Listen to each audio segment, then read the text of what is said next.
Hello everyone. Today we will discuss characteristics of psychology यानी मनोविज्ञान की विशेषताएं। मनोविज्ञान की प्रमुख विशेषताएं निम्नलिखित हैं। मनोवैज्ञानिक अध्ययनों में वैज्ञानिक पद्धतियों को अपनाया जाता है। मनोविज्ञान के समस्त अध्ययन मुख्य रूप से वैज्ञानिक पद्धति द्वारा ही किए जाते हैं। जहाँ तक संभव होता है कि इस विषय के अध्ययनों में मुख्य रूप से प्रयोगात्मक विधि को ही अपनाया जाता है। विषय सामग्री की प्रकृति को ध्यान में रखते हुए आवश्यक परिस्थितियों को नियंत्रित किया जाता है और तथ्यों के संकलन के लिए यंत्रों का यथासंभव प्रयोग किया जाता है। जहाँ तक संभव होता है मनोवैज्ञानिक प्रयोगशालाओं में अध्ययन में अधिक से अधिक तटस्थता को बनाए रखने के प्रयत्न किए जाते हैं।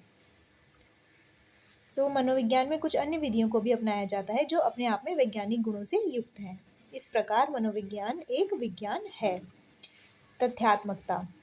तथ्यात्मकता मनोविज्ञान की एक उल्लेखनीय विशेषता है। मनोवैज्ञानिक अध्ययनों में केवल तथ्यों को ही स्वीकार किया जाता है और अध्ययन से प्राप्त होने वाले निष्कर्ष भी तथ्यात्मक ही होते हैं।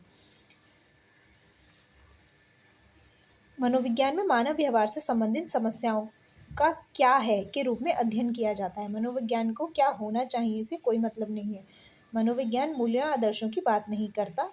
इसी आधार पर हम कह सकते हैं कि मनोविज्ञान विधायक या तथ्यात्मक विज्ञान है, नियामक नहीं। यानी कि मनोविज्ञान के अंतर्गत समस्याओं का क्या है, क्या समस्या है के रूप में अध्ययन किया जाता है। क्या होना चाहिए ये नहीं जाना जाता, केवल समस्याओं का क्या है के रूप में अध्ययन किया जाता है। तीसरा है सिद्धांतों की प्रामाणिकता। समस्त वैज्ञानिक अध्ययनों का प्रामाणिक होना अनिवार्य है। किसी भी मनोवैज्ञानिक सिद्धांत की प्रामाणिकता को सिद्ध किया जा सकता है। परीक्षण तथा पुनः परीक्षण द्वारा मनोवैज्ञानिक सिद्धांतों की प्रामाणिकता की जांच की जा सकती है। इसी आधार पर मनोविज्ञान विज्ञान की श्रेणी में आता है। सार्वभौमिकता विज्ञान की एक विशेषता यह है कि इसके सिद्धांत सार्वभौमिक होते हैं। मनोविज्ञान की प्रकृति का विश्लेषण करने पर ज्ञात होता है कि मनोविज्ञान के सिद्धांत तथा नियम भी सार्वभौमिक होते हैं। यदि परिस्थितियां समान हो तो भिन्न भिन्न देश काल में मनोविज्ञान के सिद्धांत समान रूप से प्रमाणित पाए जाते हैं। व्यक्तिगत भिन्नता और देशकाल की भिन्नता से मनोविज्ञान के सिद्धांत परिवर्तित नहीं होते। यानी कि हम ये नहीं कह सकते कि किसी देश में या किसी परिस्थिति में मनोविज्ञान यहाँ काम नहीं करता है, ये वाला कोई नियम यहाँ ये चीज़ सिद्ध नहीं होती, हम ये नहीं कह सकते। यहाँ पर सार्वभौमिकता आवश्यक हो जाती है। फिफ्थ है कार्य कारण संबंधों की व्याख्या।